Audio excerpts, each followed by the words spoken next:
ઓલપાડના પટેલ પરિવારને નડેલા અકસ્માતમાં મોતને ભેટનારા 11 પૈકી 3 મૃતકો કારેલી ગામના વતની હતા, જેથી આજે ત્રણેયની અંતિમ યાત્રા સાથે નીકળતા આખું ગામ હિબકે ચડ્યું હતું.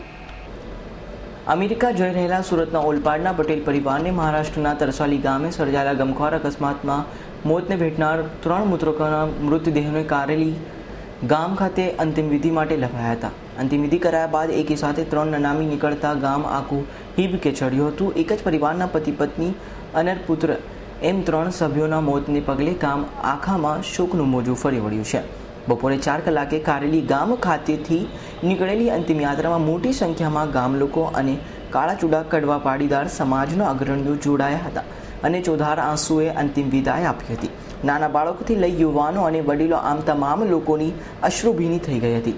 બીજી તરફ આ ગમખ્વાર અકસ્માતમાં મોતને ભેટનાર ઓલપાડ તાલુકાના જ સિનાથ ગામે પણ એક જ પરિવારના 7 સભ્યોના મોત થયા છે, જેઓના મૃતદેહો હાલ મુંબઈ ખાતે કોલ્ડ સ્ટોરેજ રૂમમાં રાખવામાં આવ્યા છે. જે મૃતદેહો લંડનથી પરત ફરી રહેલા પ્રવીણ પટેલ અને તેમની પત્ની દક્ષાબેનના આવ્યા બાદ સિથાન ગામ ખાતે લવાશે, જેને હજુ આવતા 24 કલાક લાગી શકે છે. નરેશ પટેલનો રિપોર્ટ, S9 ન્યૂઝ, ઓલપાડ.